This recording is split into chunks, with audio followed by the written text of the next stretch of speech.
Sí, la mayor parte, la mayoría de las células posee un solo núcleo o que son uninucleadas, pero algunas tienen más de un núcleo.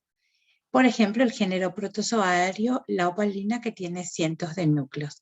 En todas las células humanas existe el núcleo, con excepción de los glóbulos rojos, pero también existen las que son binucleadas o plurinucleadas. Entonces acá, como está el núcleo dentro de lo que es el citoplasma, generalmente tiene un lugar central, vamos a decir, y cómo está constituido.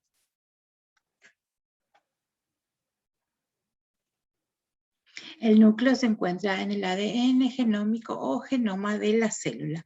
Este es el conjunto de información genética que un organismo lleva en su ADN. Entonces el genoma humano está incluido dentro de dos organelos diferentes. Uno está en el núcleo y también se encuentra dentro de la mitocondria. El genoma contiene unos 25.000 genes codificados en el ADN. Se encuentra repartido en una serie de cromosomas lineales dentro del núcleo de la célula y comprende así el material genético tanto de origen paterno como el materno. Mientras que el ADN mitocondrial contiene 37 genes que son esenciales para el funcionamiento normal de la mitocondria.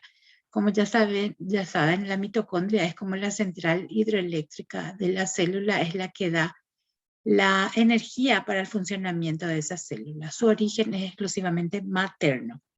El ADN en cada célula contiene todas las instrucciones necesarias para dirigir el crecimiento y el desarrollo de las células, para moldear un organismo y para mantener las células en funcionamiento mientras viva el individuo. Las partes que integran al núcleo celular son la envoltura nuclear, el nucleoplasma, nucleolos y el material genético, que es la cromatina o los cromosomas. En cuanto a la envoltura nuclear, dice que está integrada también por dos membranas concéntricas que separan el contenido nuclear del citoplasma circundante. Al igual que la membrana plasmática, las membranas de la envoltura nuclear están constituidas por una doble capa de fosfolípidos. El nucleoplasma es la matriz semifluida en el núcleo y se encuentra el material genético y los nucleolos. Está organizado por una lámina nuclear. El armazón de proteínas del nucleoplasma está compuesto principalmente por filamentos intermedios. Y las dos membranas nucleares se unen a intervalos para formar los que son los poros nucleares. Los poros están formados, dice, por 8 proteínas y estos sirven para que las sustancias pasen del interior al exterior del núcleo y viceversa. ¿Qué es el nucleolo? Es una región oscura de cromatina, donde el ARN ribosomal es sintetizado y las subunidades de los ribosomas son ensambladas. El nucleolo no está rodeado de membrana y normalmente se tiñe diferente a la cromatina que lo rodea. Cada nucleolo contiene un organizador nucleolar formado por regiones cromosómicas que contienen instrucciones que son las que van a sintetizar el ARN ribosómico. Tenemos que recordar entonces que este ribosoma está constituido por ARN ribosómico y así también como proteínas. Y estas proteínas son sintetizadas en esos ribosomas que se encuentran dentro del citoplasma o también en forma libre o adheridos a la pared del retículo endoplásmico, como ya habíamos visto anteriormente. La cromatina y el cromosoma. El núcleo tiene una cromatina en una matriz semifluida llamada el nucleoplasma, que sería vendría a ser el citoplasma del núcleo. El ADN se asocia a proteínas formando un complejo conocido como cromatina, que se observa como una red de gránulos y hebras en el núcleo de las células que no están en división, cuando no están en división, perdón. Entonces, cuando no están en división, entonces se encuentra como cromatina y esto se ve en la interfase. Luego vamos a hablar de la mitosis y vamos a ver qué es la interfase. Aunque la cromatina parece desorganizada, no es así, ya que las moléculas de ADN son extremadamente delgadas y largas. Y justo antes de que la célula se divida, estas hebras de cromatina se empaquetan dentro del núcleo de una manera muy regular como parte de unas estructuras que son los cromosomas. Y estos cromosomas se hacen visibles como estructuras filamentosas diferenciadas. Es decir, la cromatina se observa laxa, pero cuando se inicia la división celular, esta cromatina se condensa, es decir, se compacta y recibe el nombre de cromosomas. Entonces acá tenemos esto mismo que están viendo ustedes, el cromosoma ya condensado, o sea, la cromatina que se condensó y formó entonces el cromosoma, y esta es la microfotografía electrónica del mismo, esto es su dibujo. Los cromosomas se encuentran en el núcleo celular y son los principales transportadores de información genética en las células eucarióticas. A ver, entonces, dice que dentro del núcleo las células somáticas contienen una cantidad de cromosomas propias de cada especie, de las cuales la mitad fueron heredadas del padre y la otra mitad de la madre al momento de la fecundación. Estas células somáticas, al tener doble juego de cromosomas, entonces se denominan diploides y se simbolizan como 2N. Por ejemplo, en los humanos poseen 23 pares de cromosomas, por lo tanto, tenemos 46 en total. Acá el caballo dice que tiene 32, por lo tanto 64 en total. El perro 39, por lo cual 78 en total. Por el contrario, las células sexuales contienen la mitad de la dotación total de cromosomas, por lo que los llamamos haploides, o sea, células haploides, o sea que solamente N. Entonces, en las células somáticas tenemos las diploides y en las células sexuales tenemos las haploides. Esto es lo mismo, solamente para que ustedes puedan observar en cuanto a lo que es el núcleo que contienen los 23 pares de cromosomas, y estos cromosomas cuando se condensan, o sea, pues la cromatina cuando se condensa se vuelven cromosomas, y estas son hebras que llevan a los genes, y esos genes contienen al ADN, que es el que tiene la información genética o hereditaria. La reproducción celular, ¿qué es? Es un proceso mediante el cual las células se dividen para multiplicarse. En los organismos pluricelulares se distinguen dos tipos de células. Las eucariotas, que son las somáticas, dos tipos de células eucariotas. Las primeras son las somáticas, como ya dijimos, que forman parte de todos los tejidos, y luego están las sexuales, que están representadas en los animales superiores por dos gametos, los óvulos y los espermatozoides. Entonces, esto es para que ustedes puedan ver las células diploides o 2N que están dentro de todas las células, vamos a decir, y las células diploides N1, que solamente se encuentran en los gametos, en los testículos y en el ovario de la mujer, y esto se da por meiosis. En la división de las células diploides vamos a hablar o vamos a verlo a través de la mitosis. Entonces, el ciclo celular, ¿qué es? Es el nombre con el que se conoce el proceso mediante el cual las células se duplican y dan lugar a dos nuevas células. Entonces, la forma en cómo eso se va a dividir, se va a duplicar y luego se va a dividir. Entonces, el ciclo celular consta de dos fases principales: la interfase, que es esta que ustedes están viendo en lila, y la fase M, que es esta. La interfase es la etapa en la que la célula no se divide y pasa la mayor parte de su vida.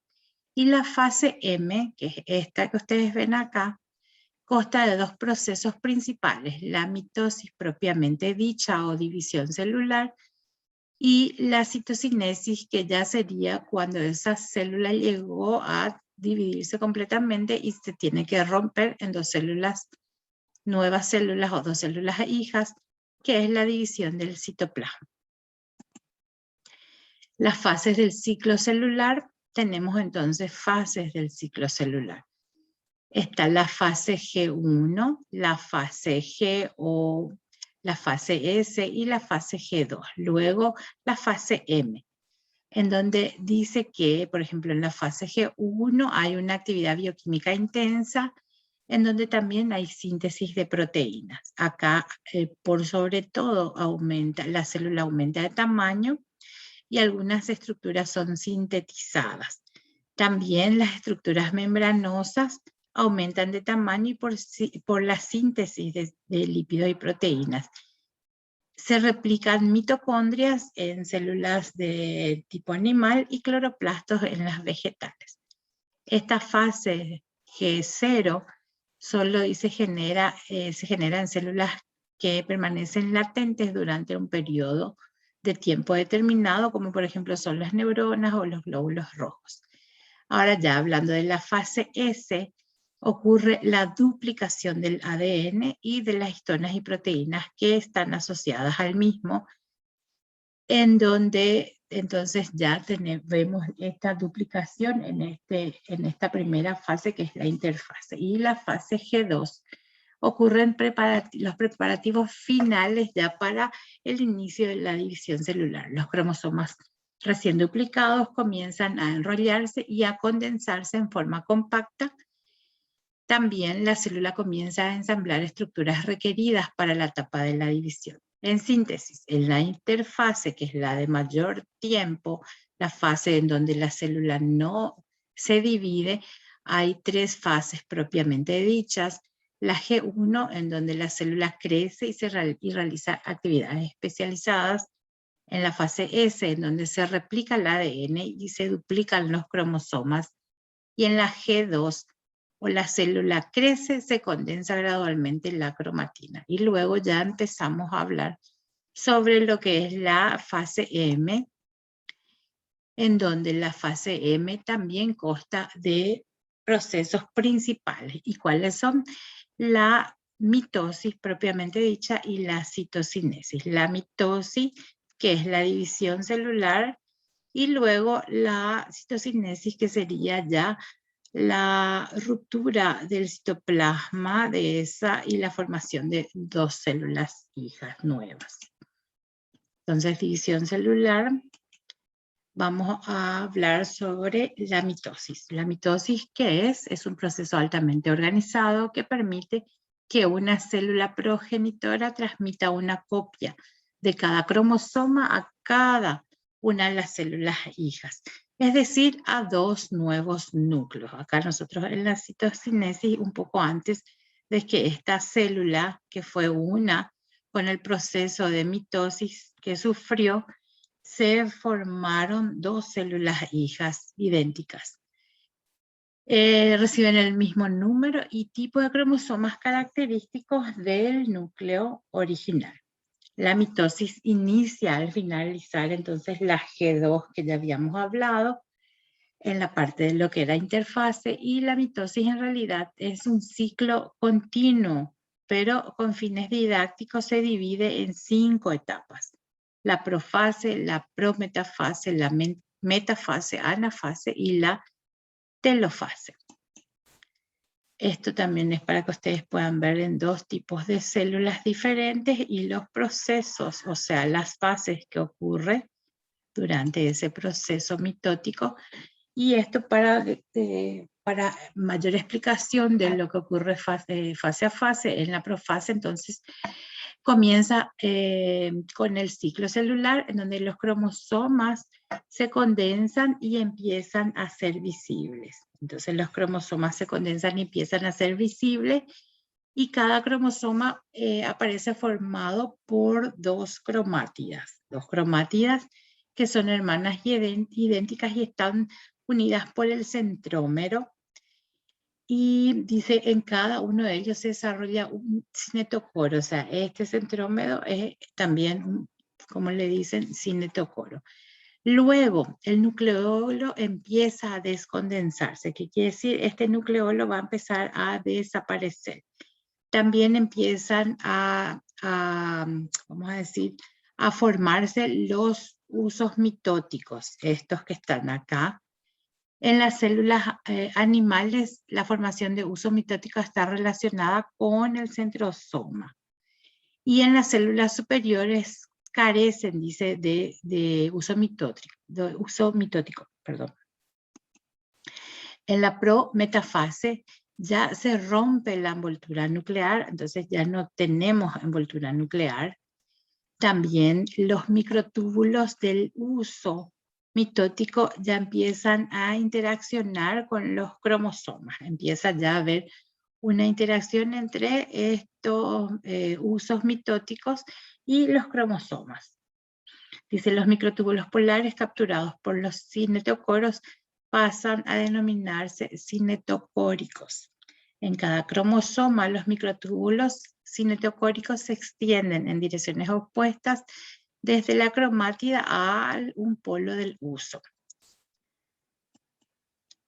Y en la metafase, ¿qué es lo que ocurre? Y no se tienen que olvidar, en la metafase los cromosomas se sitúan en el plano ecuatorial del uso. O sea que ustedes están viendo aquí que todos los cromosomas se sitúan en este plano ecuatorial ya, formando así lo que le llamamos la placa metafásica. Cada cromosoma se mantiene en posición debido a estas fuerzas generadas por los microtúbulos cinetocóricos que se anclan a los polos opuestos de los usos. En la anafase, ¿qué es lo que ocurre? Ya hay una separación simultánea de cada cromosoma con sus cromátidas hermanas y ya se desplazan a los polos opuestos. También, al final de la anafase, los cromosomas ya se han separado en dos grupos iguales, cada uno de los cuales se haya situado ya en el polo del uso, y esto es lo que va a formar a cada parte del núcleo de la nueva célula. En la telofase ya hay una reconstrucción de los núcleos de las células hijas. Acá ya van a volver a formarse núcleos nuevos. Una vez formado el núcleo, entonces también se reanuda la síntesis de RNA. La envoltura nuclear de cada célula hija ya va a empezar a formarse también. Y en la citocinesis, ya es la etapa final del ciclo celular, se supone una separación del citoplasma de la célula madre en dos, que entonces conformarán a las células hijas. Esta separación tiene lugar tras la segregación de cromosomas, si no podría darse lugar a ploidías, que esto es desigual cantidad de cromosomas en células hijas. La citocinesis es diferente en animales, plantas y hongos. En los animales se produce una división que viene determinada por la orientación del uso mitótico. Y en los animales y en los hongos, o sea, en los vegetales y en los hongos, es diferente a causa de la pared celular. O sea que entonces acá existe una pared celular, y en los animales es como que hay una ranura que después va separándose. Entonces esto es para que puedan tener una idea del resumen. En la profase, entonces, los cromosomas se condensan y se hacen visibles, y las fibras del uso ya emergen de los centrosomas. También se rompe la envoltura nuclear y los centrosomas se mueven hacia los polos. En la prometafase, los cromosomas se condensan, ya está desapareciendo el nucleolo, ¿verdad? Y los microtúbulos del uso mitótico ya se unen al cinetocoro, que sería la parte media de estos cromosomas. En la metafase los cromosomas ya se alinean a la placa ecuatorial y cada cromátida hermana se une a una fibra del uso mitótico. En la anafase los centrómeros se dividen en dos. Las cromátidas hermanas ahora son llamadas ya de cromosomas y ya migran a los polos. En la telofase ya se formó de nuevo, como ven, el nucleolo con la condensación ya de los cromosomas y se rompe también el uso mitótico. Y acá el último paso, que es la citocinesis, ya la división ¿cómo se dice? De la célula, del citoplasma. ¿Y cuál es el significado de la mitosis? Es uno de los procesos, dice, es un proceso común a todas las células eucariotas mediante el cual se garantiza que las células hijas tengan los mismos cromosomas que la célula madre y por tanto la misma información genética. En los organismos pluricelulares es necesario que durante su crecimiento y desarrollo las nuevas células que se forman tengan la misma información genética y los mismos cromosomas que el resto de las células del organismo. De igual forma, cuando se reparen los tejidos dañados, las nuevas células deben ser idénticas a las que se reemplazaron. La mitosis asegura entonces que esto se puede hacer. Entonces se pueda hacer el crecimiento, el desarrollo, el reparar tejidos. Y en la reproducción asexual también se pueden dividirse, entonces los hijos son idénticos a los padres. Y esto es el significado de la mitosis. Todavía no es buenas noches porque vamos a seguir con nuestra segunda parte.